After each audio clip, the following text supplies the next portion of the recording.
Good Wednesday morning, everyone, and thank you for tuning in to this special New Year's Eve edition of the Alan Fitz podcast, also known as The Chat. Alan Fitz, the host for the program this morning, and welcome into the show, live from our studios here in Amarillo, Texas. Ladies and gentlemen, this is our Year in Review 2025 podcast. We're going to be covering a lot of material in the next 45 to 60 minutes on this podcast. Also going to be giving you some information of what we're going to be doing beginning in 2026 on our podcast, and give you a little bit more information about what's going on our Twitch channel as well. Before I get into the year in review portion of the podcast, I want to say that what I'm about to, information I'm about to give you should have been done on the last podcast, but I got to looking at the time. We were already up close to 50 minutes, and we try to keep the podcast under an hour. So I'm going to go back over the 2025 UIL Texas Statewide Football Championship brackets, just to let everybody know, if you're wondering who won what this year at AT&T Stadium in Arlington. We're going to start off with Class 2A Division 1, and the winner, the state championship winner, everybody thought it was going to be Joaquin from Shelby County. It was Joaquin's first appearance at AT&T Stadium ever in history. A lot of people, even myself, predicted it would be Joaquin in Refugio. Had that have been the case, I think Joaquin would have taken it all the way for the first time, but they played Hamilton at AT&T in Arlington, and Hamilton walked away with the state championship by a score of 21-7. Class 2A Division II state championship game at AT&T was between Munster Hornets and Shiner. Basically, Munster, a team from Northeast Texas, just shut Shiner completely down. Shiner has been to the state playoffs many times, taken home many state records, but they just could not handle Munster. The Hornets shut them out 28-0. Moving to Class 3A Division 1, this was against Grandview and Yoakum. Yoakum Bulldogs are the champions of this classification. Final score at AT&T was 25-19. Class 3A Division 1 championship. That was Class 3A Division 1. Sorry about that. Let's move on to Class 3A Division 2. And I really and truly believed, and I believe my prediction on this, it would be Newton and East Bernard. Now, the Newton Eagles, this was their first appearance at AT&T Stadium in Arlington. East Bernard down between Houston and Victoria, a little bit off the beaten path. Looking back at my predictions, I got this one wrong to go to AT&T. At least I got half of it wrong. My predictions would be Newton and East Bernard in the state championship. However, it wound up the Newton Eagles playing the Wall Hawks. Now, for those of you that do not know where Wall, Texas is, it's out in Tom Green County, out close to San Angelo. Newton almost took home their first championship ever, but they missed it by 1 point. The Wall Hawks defeated Newton by a score of 25-24. Class 3, let's move on to Class 4A, Division 1.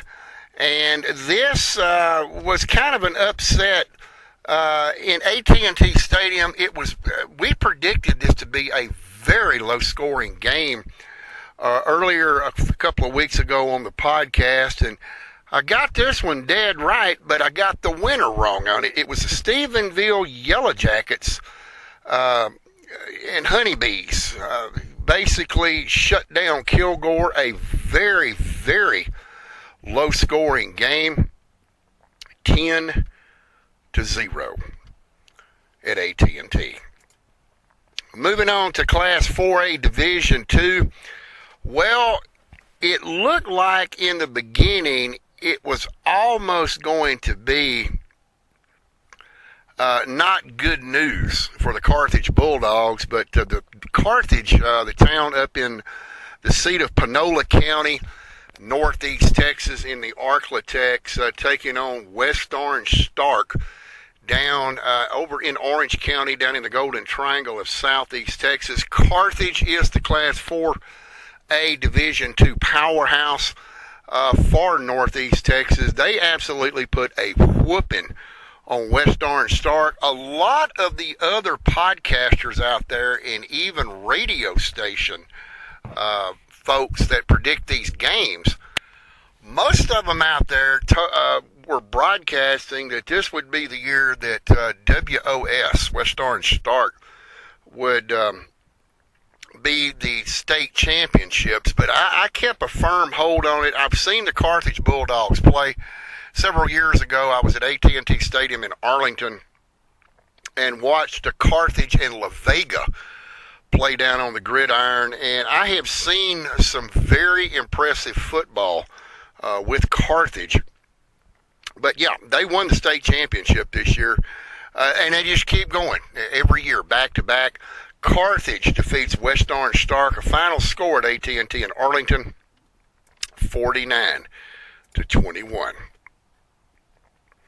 Class 5A Division I, it was Smithton Valley Rangers defeating Lone Star 28-6 there at AT&T. And finally, in Class 5A Division II, and this was a powerhouse last year, South Oak Cliff went up against West Orange Stark actually last year and defeated them as well.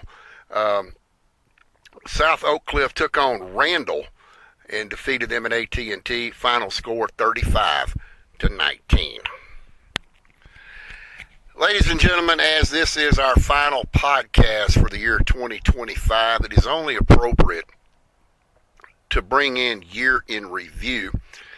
And here in 2025, this year was marked, folks, by a series of significant events and transformations across various sectors, and I want to hand out some key highlights as we are getting ready to close out 2025 and welcome in 2026. Global conflicts continued. The Russian-Ukraine war continued with military strikes against Iran and Venezuelan vessels. A ceasefire deal was reached in the Israel-Hamas war, but that conflict currently remains unresolved. There were a lot of political changes that also took place in 2025. Numerous countries, including the United States, Canada, and Germany, saw the installation of new national leaders. Japan and Namibia inaugurated their very first women heads of government. Natural disasters included the wildfires in the Los Angeles area, and the Eaton Fire in California caused extensive damage, with the Eaton Fire being one of the costliest disasters here in the United States. Some cultural milestones to mention: the first successful soft landing of a commercial lunar lander occurred, and a colossal squid was captured on film in its natural habitat. In the sports and entertainment industry of 2025, Taylor Swift became engaged to Travis Kelce, and Beyonce won the Grammy Award for Best Album of the Year for Cowboy Carter. And in health and science, the Atlas Survey Telescope in Chile discovered interstellar comet 3I /Atlas, sparking theories of extraterrestrial life. These events reflect the diverse and complex nature of the world here in 2025, showcasing both the challenges and achievements of the entire year. The year 2025 has seen the passing of several notable individuals, leaving behind a legacy of their contributions across various fields. I'd like to give you the names of some of the most significant deaths that we marked as we close out 2025. The legendary actor and director Robert Redford passed away on December the 16th, just a few weeks ago, at the age of 82. Diane Keaton, the Oscar-winning actress, died on December the 16th at the age of 94. Malcolm Jamal Warner, the actor known for his role in The Cosby Show, died in December the 14th at the age of 78. Of course, everybody will recognize this name. Ozzy Osbourne, the heavy metal frontman of Black Sabbath, passed away on April Fool's Day at the age of 65. Acclaimed actor Gene Hackman, who was also a well-known director, died back on February the 26th at age 95. And Michelle Trachtenberg, the actress and former child star, was found unresponsive on that same day, February 26th, at the age of 39. Gil Gerard, the actor known for his role in Buck Rogers in the 25th Century, passed away just a couple of weeks ago on December the 16th at the age of 82. And in the cooking world of the Food Network, this was absolutely a shock to everyone. Anne Burrell, the Food Network star, she passed away on June the 17th at the young age of 55. And finally, on the notable deaths, Greg Biffle. Now, Mr. Biffle was the NASCAR star. He died in a plane crash just a couple of weeks ago, December the 18th, at the age of 45. These individuals have left an indelible mark on their respective fields, and their passing has been met with an outpouring of grief and respect from fans and colleagues alike. I'd like to also bring up the passing of Anthony Geary. He was the actor, and a lot of you baby boomers, especially the female generation that watched the soap operas, will remember Anthony. He portrayed Luke across 5 decades of General Hospital. He earned 8 Daytime Emmy Awards during his tenure. He passed away on December the 14th over in the Netherlands following an operation 3 days earlier. The son of Carl Carlton, funk and rhythm and blues singing legend, best known for the hits She's a Bad Mama Jama and Everlasting Love, announced the death of his father back on December the 14th. He was 72 years old. Carlton was born on May the 21st of 1953 in Detroit, Michigan, where he began his career in the mid-1960s as Little Carl Carlton. How many of you out there remember Archie Bunker, Edith Bunker, Meathead? Well, these were the folks, and even Sally Struthers, these were the folks that starred in All in the Family. Filmmaker Rob Reiner and his wife Michelle were found dead at their Brentwood, California home on December the 14th in a double homicide. Their son, Nick Reiner, has been charged with murder in connection with their deaths. Reiner's career in Hollywood spanned more than 5 decades, both in front of and behind the camera. He first rose to fame in the 1970s as Michael Meathead Stivic on the groundbreaking breaking sitcom All in the Family, became a familiar face during one of television's most influential eras. He made his directorial debut with 1984's seminal mockery This Is Spinal Tap, following it up with a string of classics known as Stand By Me, The Princess Bride, When Harry Met Sally, Misery, and A Few Good Men. And how many of you out there remember the old classic Sammy Davis Jr.? Well, his wife, sweetest actress, Mary Britt, who faced racism for her 1960 marriage to Rat Pack star Sammy Davis Jr., died of natural causes on December the 11th. She passed away at the age of 91. Some of you may remember she starred in films such as The Blue Angel, Murder Incorporated, a 1956 production of War and Peace, co-starring with Audrey Hepburn and Henry Fonda, and the Korean War set The Hunters with Robert Mitchum and Robert Wagner. Now, Britt and Davis announced their engagement in 1960 and faced serious backlash at a time when interracial marriage was actually forbidden in 31 states. The couple, who shared 3 children, divorced in 1968, and however, Britt appeared in a handful of projects afterward, including episodes of Mission Impossible, The Most Deadly Game, and the 1976 horror film Haunts. I'd also like to mention that Jelly Bean Johnson always passed away. He was the drummer for the Prince-spirited Minneapolis funk group The Time. Died back in November the 21st at the age of 69. Now, Jelly Bean was born in 1956 in Chicago, Illinois. Then he moved to Minneapolis, Minnesota as a child and began playing drums and guitar as a teenager.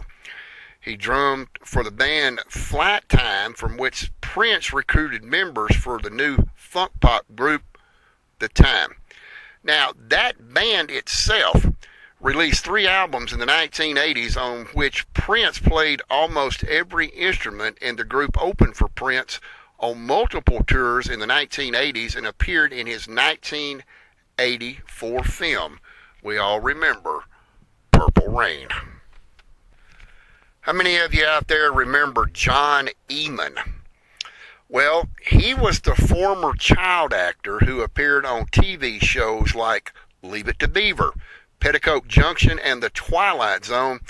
Mr. Eman passed away on November the 21st at the age of 76. Now, exactly who was he? Now, you baby boomers, we're going to go way back to Leave It to Beaver. Eman was born in Chicago on October the 2nd, 1949, and was discovered by a talent agent, which was actually the best friend of his first grade teacher, after the family moved to the San Gabriel Valley area of Los Angeles. He appeared as a classmate of Jerry Mather's Theodore Beaver Cleaver on the pilot episode of Leave It to Beaver, and went on to appear in several of the most popular sitcoms, westerns, and other series of his generation, including The Untouchables, Bachelor Father, Wagon Train, Going My Way, and even on The Lloyd Bridges Show. Beyond Hollywood, Eman wrote and recorded music, taught English in Japan, and worked as a flight attendant for more than 2 decades. Folks, how many of you remember the year 1959? Well, this is when twin sisters Alice and Ellen Kessler, famous for their performances with Frank Sinatra, Sammy Davis Jr., Fred Astaire, and others, died by assisted suicide on November the 17th in their home near Munich, Germany, according to German newspaper Bild. They both were 89 years old.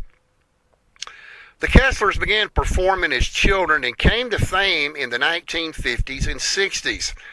The singers and dancers who toured the United States and Europe appeared on popular Italian television shows such as Gennaro d'Inferno and Studio Uno. In the United States, they also made appearances on The Red Skelton Show, The Ed Sullivan Show, and even The Dean Martin Show. The accomplished duo opted to die by medical aid, which is legal in Germany. Sally Kirkland, the legendary star of films like Anna, JFK, and Bruce Almighty, died on November the 11th at age 84. Kirkland started off as a model before acting in numerous off-Broadway productions opposite actors like James Earl Jones and Sam Waterston. Kirkland also frequented artist Andy Warhol's studio, The Factory, in the 1960s, and even appeared in one of his famed screen tests. In the next decade, Kirkland put in some of the best work of her career, culminating into a Golden Globe win and Oscar nomination for the 1987 film Anna. The actress went on to rack up appearances of dozens of the most beloved television shows, including Kojak, Three's Company, Roseanne, Felicity, and Days of Our Lives. Now, Kirkland suffered from several health woes, and her friends launched a fundraiser last year to cover expenses. For those who knew Sally personally, she has been a limitless source of generosity, kindness, and unwavering spirit, her friends wrote at the time of her death. Danny Seagren, the Jim Henson trained puppeteer who occasionally portrayed Big Bird on Sesame Street and played the first live-action Spider-Man on the Electric Company, died on November the 10th at age 81. Now, back in 1968, Seagren moved to New York, where he met Henson and promptly became a puppeteer and puppet maker. He first stepped in for Carol Spinney to play Big Bird on Sesame Street for several episodes and would don the yellow feathered costume for events, parades, and live appearances on The Ed Sullivan Show. Seagren created and manned puppets for other children's shows as well, such as Miss Peach of the Kelly School, for which he received a Daytime Emmy Award in 1980 for a Thanksgiving Day episode, Captain Kangaroo, and PBS's Who's Afraid of Opera, which starred Joan Sutherland. In 1974, he starred appearing on The Electric Company as everyone's favorite neighbor, web-slinger, a role which he would play 36 times throughout his nearly 400-episode runs on the series. His other credits include Tales from Muppet Land, The Great Santa Claus Switch, The Story of Barber, and The Little Elephant. If you're an avid Dallas Cowboys football fan, and you have followed the Cowboys since the beginning of time when the Dallas Cowboys were first created, you may remember this name, Marshawn Kneeland. He was a rising NFL star and Dallas Cowboy player, died on November the 6th at the very young age of 24. Now, Kneeland was born and raised in Michigan and began his NFL career last year when he was a second-round pick for the Dallas Cowboys in that year's draft. In his last game, Kneeland recovered a blocked punt in the end zone for his first ever NFL touchdown in the Dallas Cowboys' 27-17 loss to the Arizona Cardinals on November the 3rd. During his career, Kneeland played 18 games, 4 starts across the 24-25 seasons, recording 26 tackles, 4 quarterback hits, and 1 sack. Before joining the NFL, Kneeland played for the Denver Broncos football team at Western Michigan University from 2019 to 2023. Former Vice President Dick Cheney, a very polarizing political figure, whose life inspired the 2018 Oscar-winning film Vice, died back on November the 3rd. He passed away at the age of 84. After beginning his major political career as Gerald Ford's deputy chief of staff in 1974, Cheney held several positions as a rising star in the Republican Party, from Wyoming congressman to becoming George H.W. Bush's Secretary of Defense, who helped lead American forces during the Persian Gulf War. He later returned to the Bush political dynasty under the elder Bush's son, George W. Bush, serving as vice president under the president for 8 years, from 2001 until 2009. Diane Ladd, the thrice Oscar-nominated star of generation-defining films like Chinatown, Alice Doesn't Live Here Anymore, and Wild at Heart, who was the mother of actress Laura Dern, passed away at the age of 89 on November the 3rd. Now, Diane first broke out as a theater star and even remarked in 2015 that she thought that she would only know a life on the stage. But Hollywood actually had other plans for her.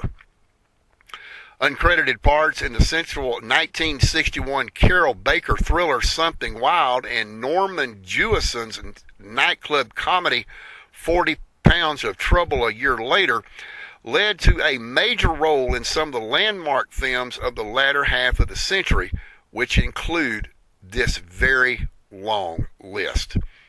The Reavers in 1969, the Rebel Rousers in 70, the Stiegel in 71, and White Lightning in 1973. Her resume also included All Night Long in 81, Something Wicked Comes This Way in 83, Black Widow in 87, National Lampoon's Christmas Vacation in 1989, A Kiss Before Dying in 91, The Cemetery Club in 93, Ghost of Mississippi in 96, Primary Colors in 98, 28 Days in the year 2000, Charlie's War in 03, and Joy in 2015. On the television side, credits included The Detectives, Naked City, 77 Sunset Strip, Perry Mason, Hazel, The Fugitive, Grace Under Fire, Touched by an Angel, and Dr. Quinn, Medicine Woman. The latter of the three landed her Emmy nominations. Ladd worked steadily through her 6 decades in show business, appearing within the last 5 years on the Big Bang Theory spinoff series Young Sheldon, and in the coming-of-age drama Gigi and Nate. Floyd Rogers Myers Jr., who starred as a younger version of Will Smith's character on The Fresh Prince of Bel-Air, died at age 42 on October the 29th of a heart attack. Myers made his screen debut on television on Fresh Prince, playing Smith's central character as a child in the 2nd episode of Season 3 titled Will Gets Committed. Myers later played Marion Jackson as a child on the ABC miniseries The Jackson, An American Dream, which aired across 2 nights in November of 1992 and starred Angela Bassett, Vanessa Williams, Holly Robinson Peete, and Billy D. Williams.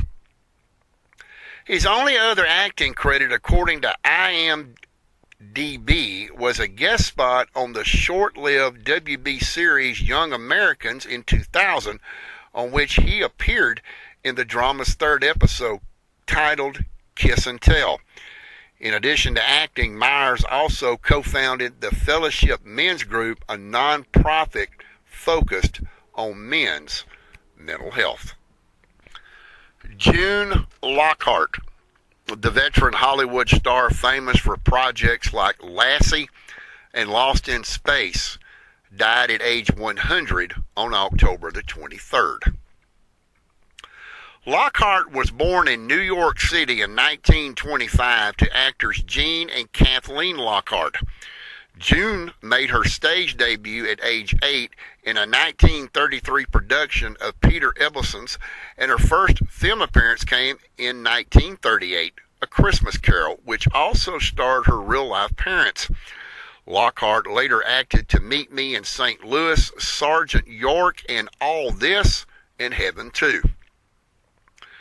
She won a special Tony Award for Best Newcomer for her Broadway debut for Love and Money in 1947, the first year that the theater awards were handed out. She played Ruth Martin, the adoptive mother of young boy Timmy Martin, who was John Provost, who starred in Lassie from 1958 to 1964. She then joined Lost in Space, in which she portrayed a biochemist, Dr. Maureen Robinson, from 1965 to 1968.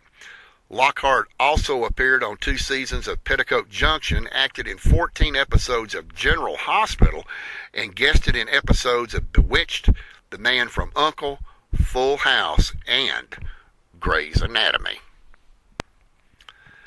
Ace Frehley, the original lead guitarist for the rock band Kiss, died at on October the 16th, at age 74, after falling in his home in Morristown, New Jersey.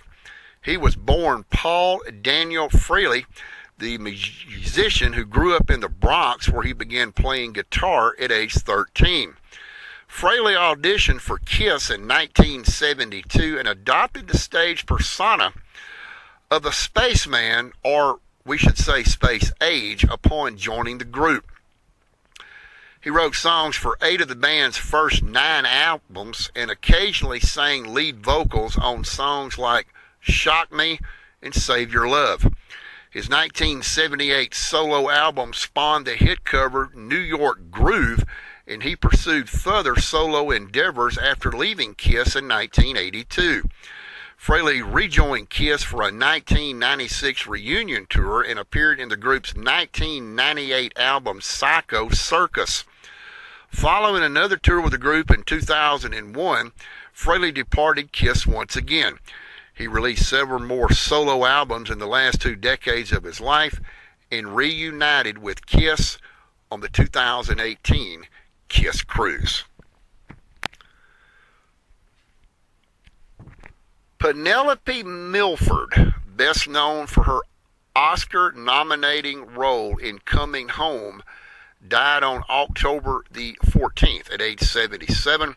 You may remember that Milford played Vi Munson in the Hal Ashby film, the roommate of Jane Fonda's Sally Hyde and sister to Robert Carradine's Bill Munson. Her other film roles included Valentino in 1977, Endless Love in 1981, and Heathers in 1988.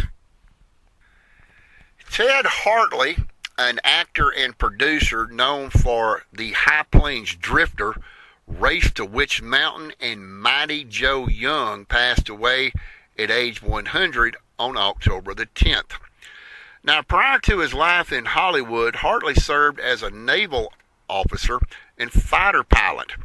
His acting career began in earnest in the 1960s, and he would go on to play Reverend Jerry Bedford in the ABC soap opera Peyton Place, and played Captain McGeegan in Chopper 1 way back in 1974. On the film side, he starred alongside Clint Eastwood in High Plains Drifter and starred in Barefoot in the Park, Matilda, Caddyshack 2, and much more.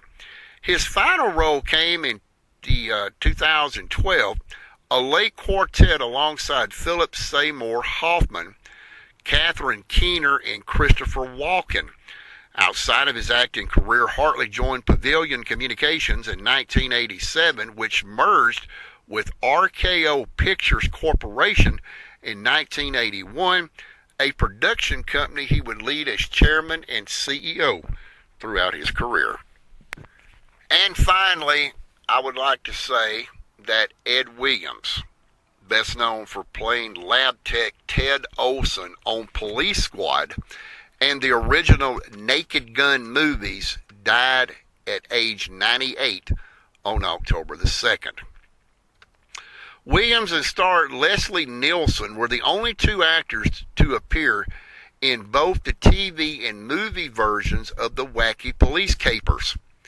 Now, Williams also played memorable parts as a minister in the 1991 version of Father and the Bride, which starred Steve Martin and now the late Diane Keaton.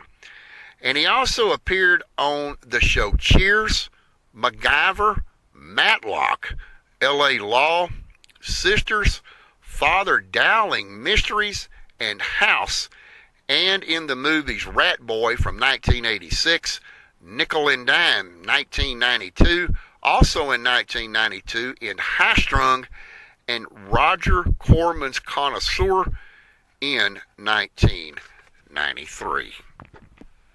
Folks, there were many other individuals that passed away in 2025, but I just wanted to throw some of those up, especially those that went back into long time acting in television.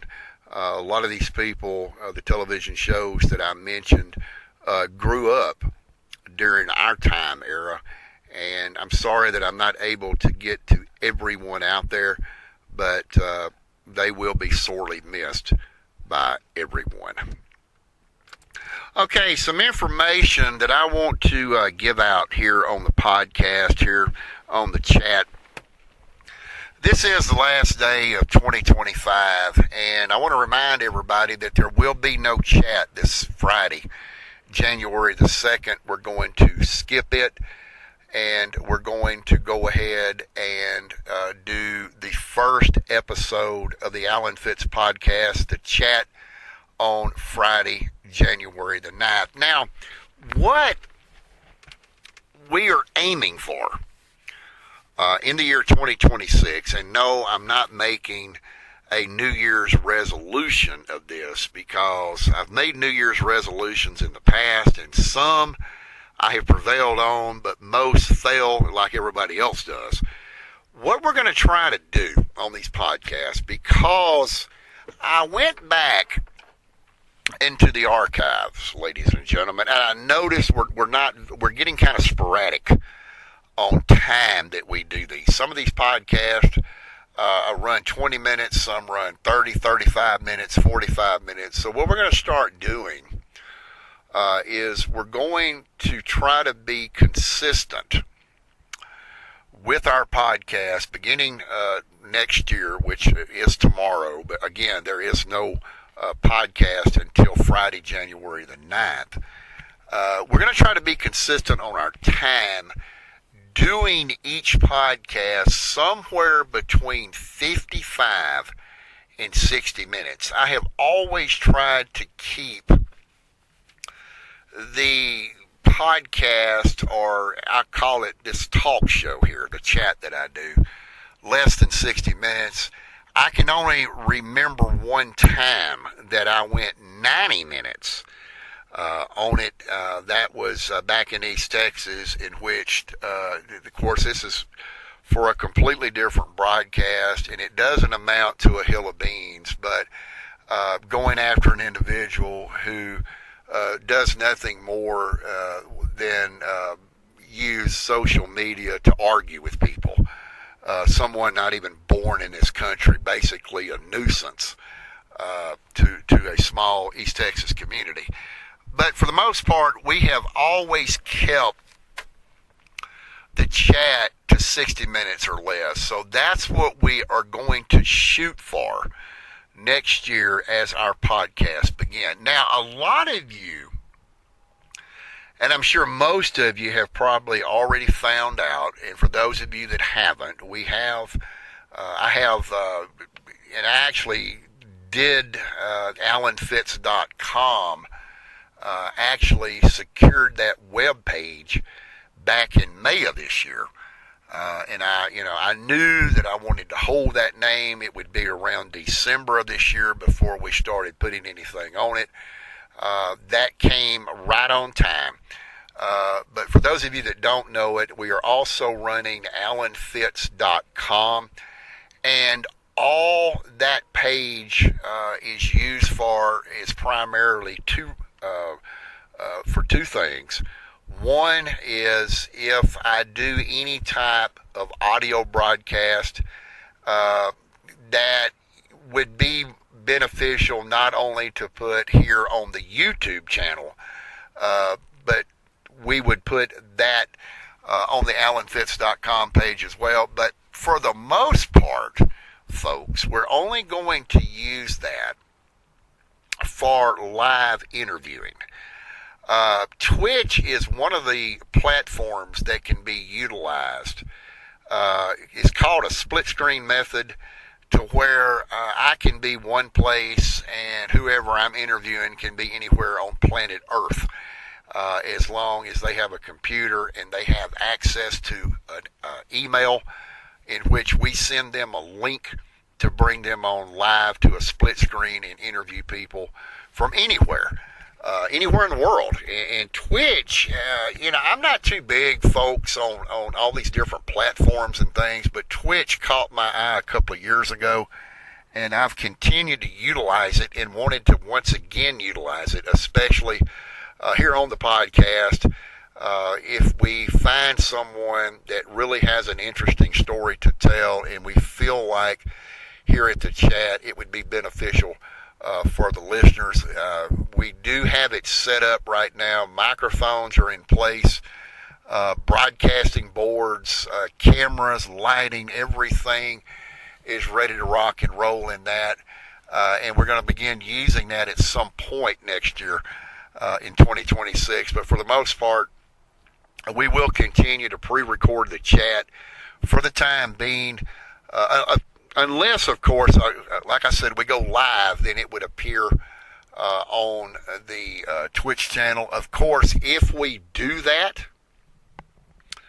that is going to be recorded as well, and then we'll shift that video with audio and video back over to our YouTube channel.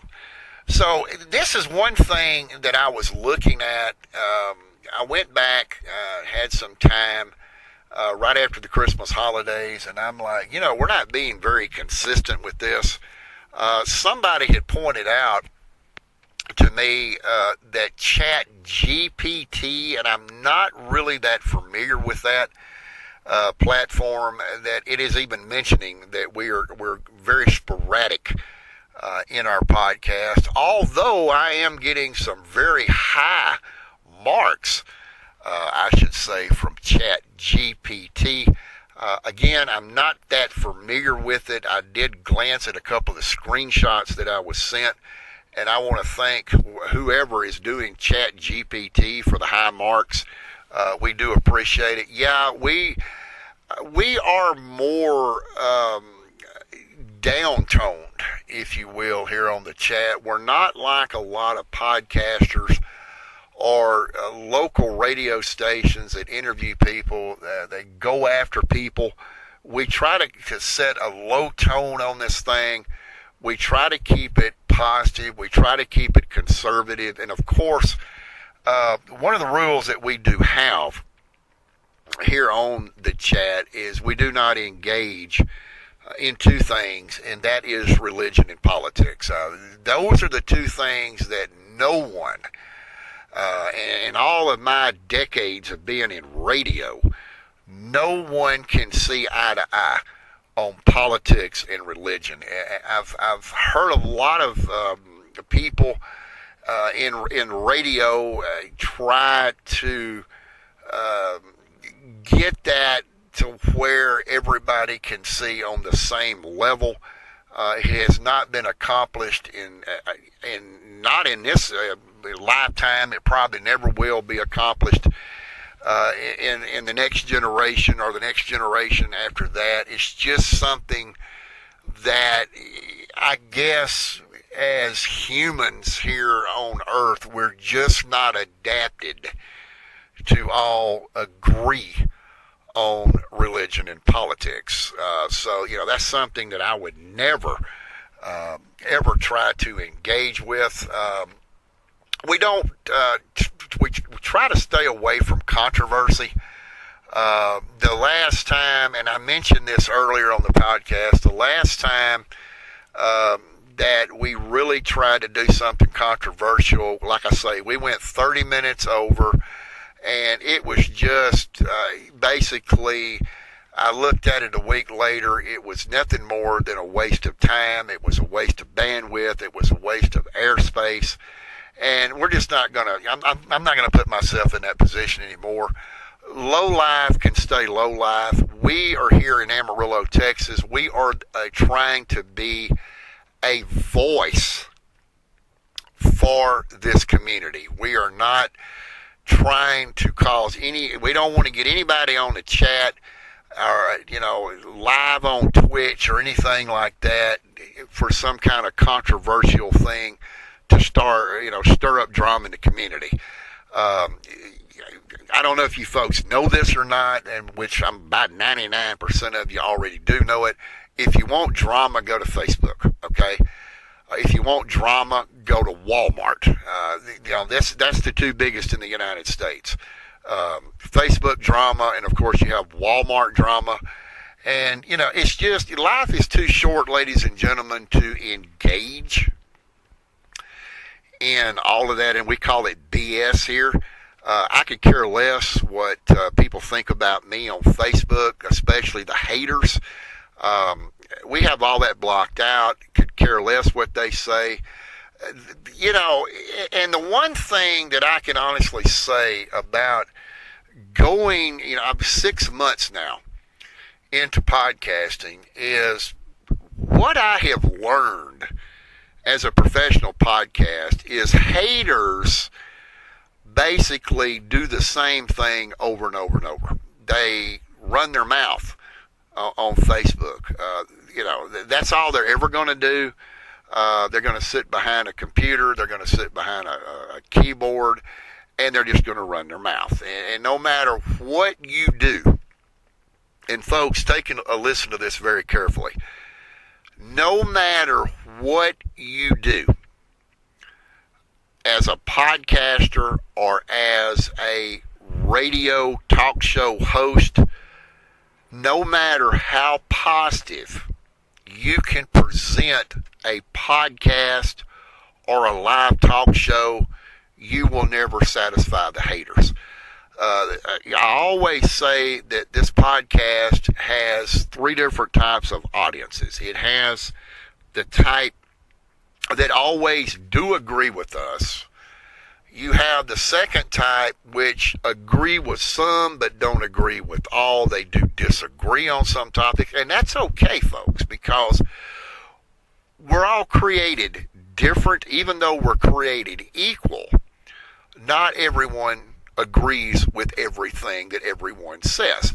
So, and I'm not saying they're doing it in retaliation, but when you are running a live on-the-air radio talk show, or you're running a pre-recorded podcast, as we're doing right now, two things must take place to where you do not lose your sanity as a podcaster or a live radio talk show host. Number one, you ignore the haters, because basically, and I've always said this, the haters can't see the forest because of the trees. And here in Amarillo, we can see the forest because we don't have any trees up here. So you don't worry about what the haters say.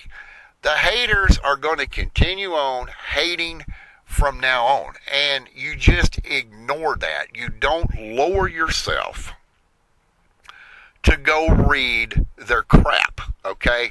You move forward with what you're doing.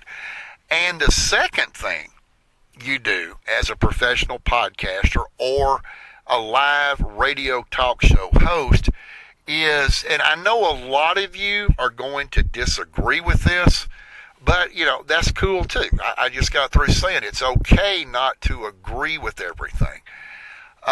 You block commenting. A lot of people, and especially the haters that listen to podcasts, they always say that it's not fair for them to not be able to comment on a podcaster's site to voice their opinion?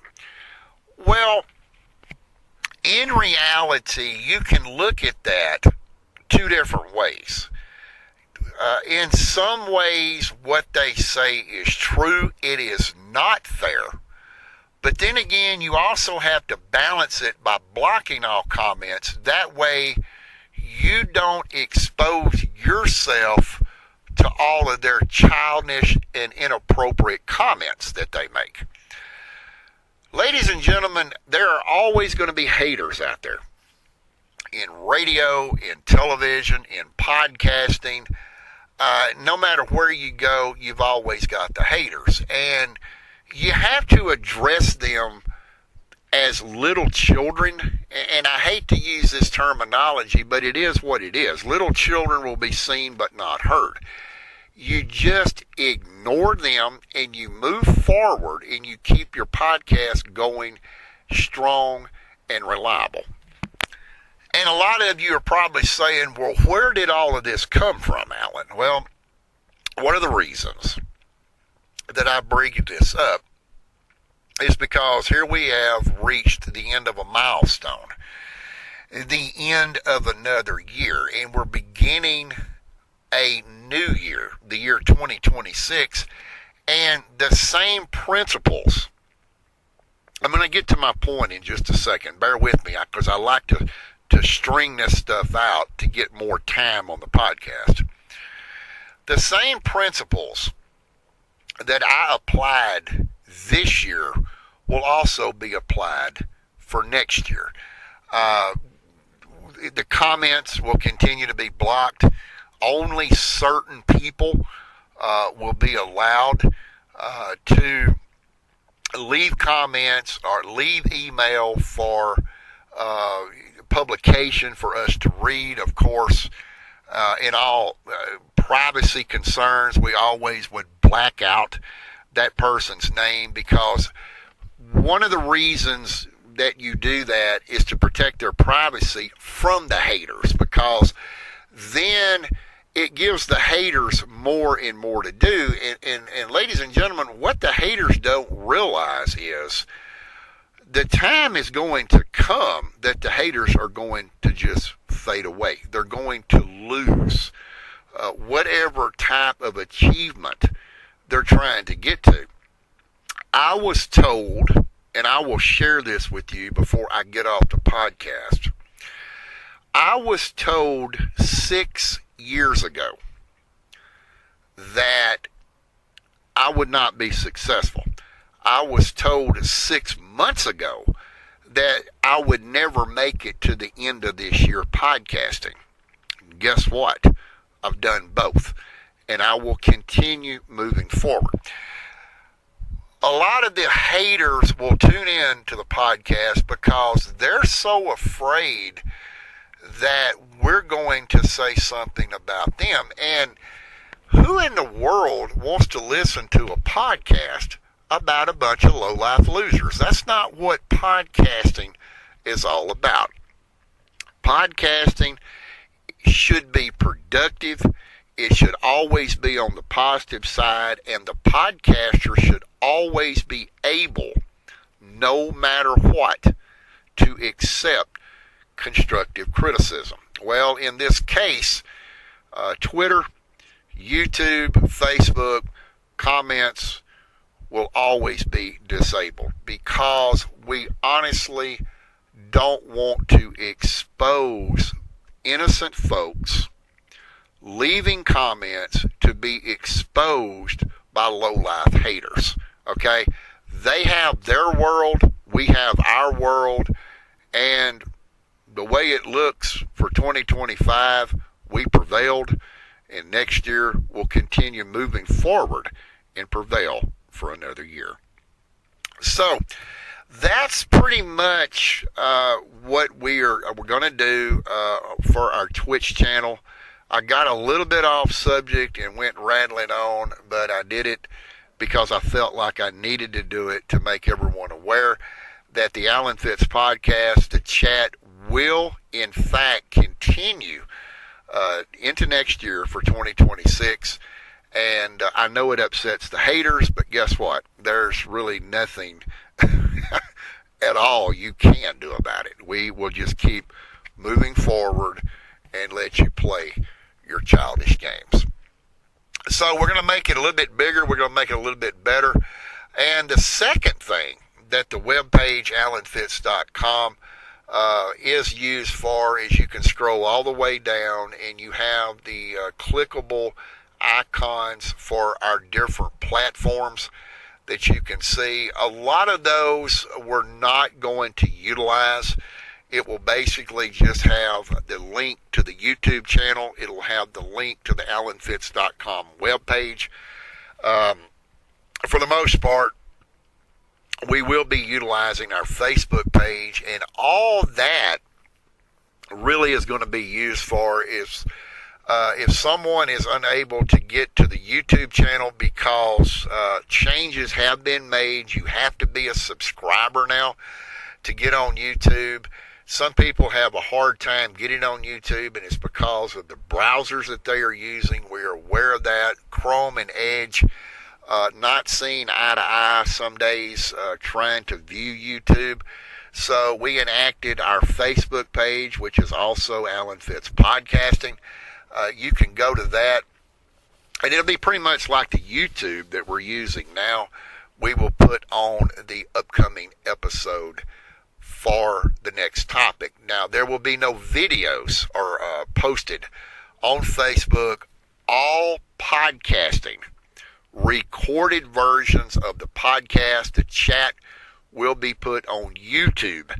The only time, again, that we will utilize AlanFitz.com is if we are live interviewing someone through Twitch. And again, that will be recorded because once we interview someone live on Twitch, or we were to put a video or something up, it's only available for 7 days. This is a setting that cannot be changed with Twitch. This is what they allow. It would also be recorded and put back to the YouTube channel. And of course, the YouTube channel houses all of the chat, all of the Alan Fitz podcasts. You can go back and listen to them, watch them at your convenience anytime that you want. But again, keep in mind, anything that we do on Twitch is only there for 7 days. We cannot control that setting. That is a setting that is mandated by Twitch, and that's 7 days from publication. Looking at my clock, I'm up to about 58 minutes, so it's time to wrap up this final podcast for the year 2025. Again, there will be no podcast produced or published for January the 2nd of 2026. I'll be back on Friday, January the 9th. I believe that is correct. I'm not looking at any calendars. I don't even have a 2026 calendar before me, but counting 7 days, that would be January the 9th of 2026. We will publish our first podcast of the new year. Please remember, lots going on tonight. They're going to drop the ball in New York City. An estimated 1 million people will be there. That is the Super Bowl for New York City. If you're the older generation like us, we don't sit up and watch that anymore. Just go to bed, get up the next morning. You can just see a short clip of it and go right back to sleep, or drink your coffee, or whatever you're going to do. Please remember tonight that this is the dangerous night of driving anywhere in this country. This is New Year's Eve. If you are going out for celebrations for the new year and you plan on drinking alcohol, please take a designated driver with you. And remember that a designated driver abstains from all alcoholic beverages. Let's get you from point A to point B, accident-free, and back home. And with that being said, from our family to you, from the Alan Fitz podcast and the chat, this is Alan Fitz wishing everyone out there a very happy new year for 2026.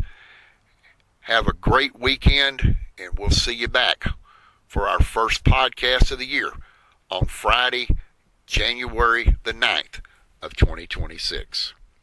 Until such time, this is Alan Fitz, live from our studios in Amarillo, Texas.